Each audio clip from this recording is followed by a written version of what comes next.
Carl Froch versus Joe Calzaghe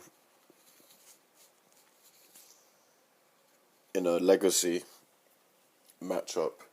Who has the greater legacy? Whose legacy is going to last decades? Who's the fighter that they're going to be talking about 50 years from now, saying he was the greatest British super middleweight we had in a long time, you know? And I'm talking post-Ben, Eubanks, Collins, Watson, this era, you know.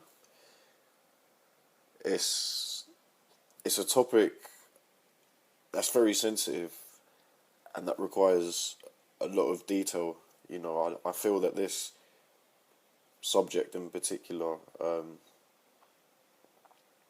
really thinking about it now, because before I hit record, I thought, yeah, I can talk about Froch versus Calzaghe in a legacy debate. I'm thinking about it now, and it's not right, really, until Froch retires himself. But fuck it, I'm not gonna pull this video off the hook now. Let's get into it. Okay, so in order for us to draw comparisons, natural comparisons that are fair, and, you know, that allow us to be consistent in this debate, we must talk about opponents, we must talk about losses, of course, we must talk about weight divisions, and defences, I feel. So basically, who they both fought, how many losses they had and who they lost to, if they lost, of course. Let me get into this, alright? Weight classes. Was it one weight class? Was it two? How many weight classes did they, jump the fence, as Dwight would say? And world championships. Who they fought, how many world championships, who did they get beat by, and weight classes. There's our four variables. So here we go. Opponents. Now, we talk about Joe Calzaghe. The one fight, or signature fight, that tends to come up for Joe Calzaghe is his complete and utter domination of Jeff Lacey.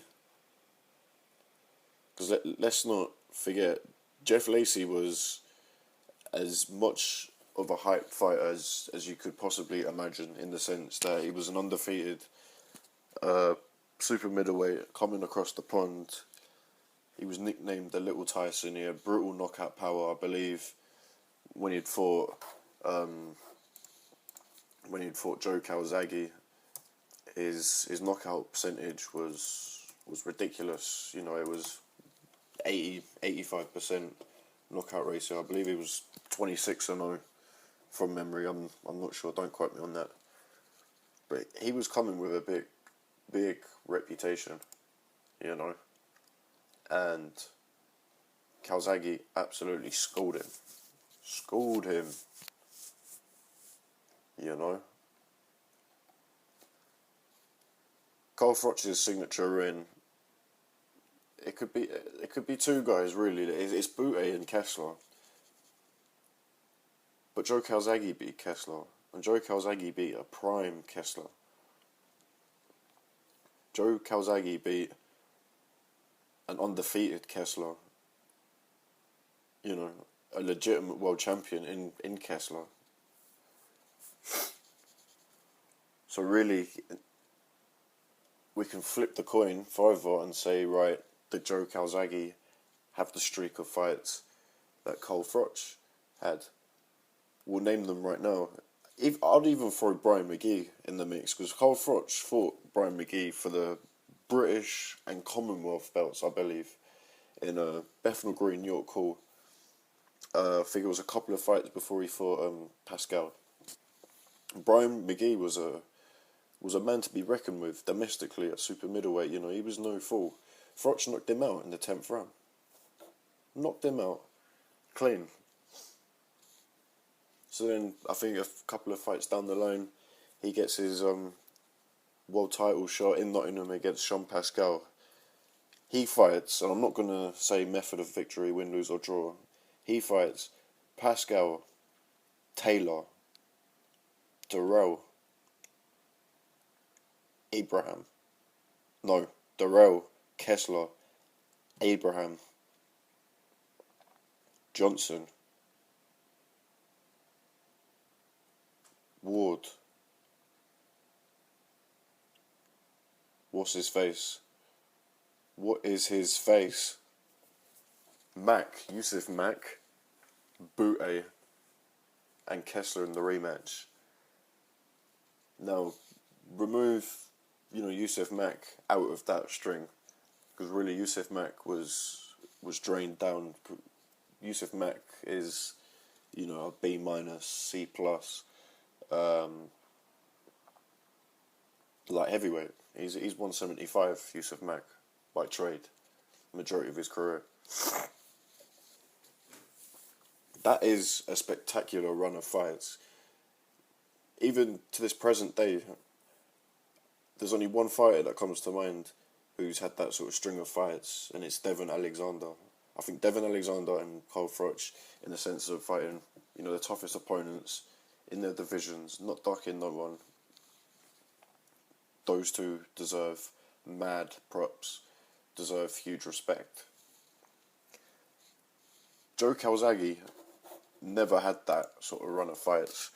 At best, you could argue for Calzaghe, he put together 2, maybe 3. Well, let's look at Joe Calzaghe's last 3 fights. It was the Mikel Kessler fight. He fought Bernard Hopkins and Roy Jones Jr. Now, if we're getting into this, Bernard Hopkins, let's remember now, this was in 2008 when Joe Calzaghe fought Bernard Hopkins. And this was at 175. Calzaghe went up in weight to challenge Bernard Hopkins. And yes, it was a split decision.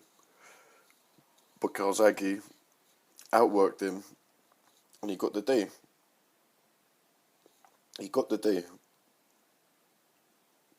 This is Bernard Hopkins in 2008, 5 years ago.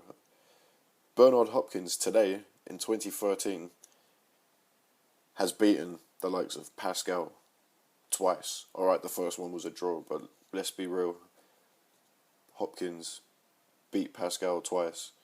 He beat Tavoris Cloud. The man is an absolute machine. Besides the Jeff Lacey, Chad Dawson as well. What am I talking about? I knew there was another name. The man is an alien, as he says himself. Calzaghe has a huge scalp on his record. I think it's Bernard Hopkins.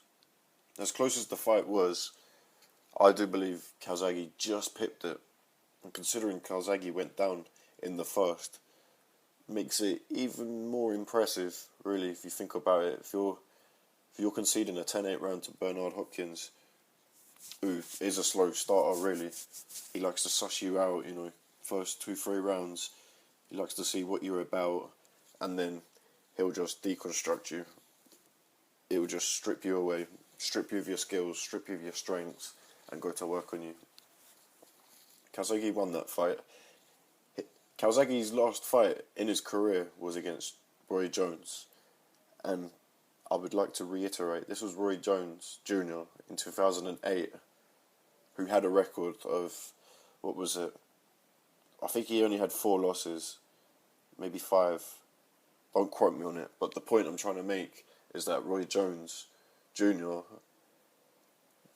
of course there were people, who cared about Roy and said, look, Roy, you're well past your prime. And he was past his prime, I'm not disputing that, but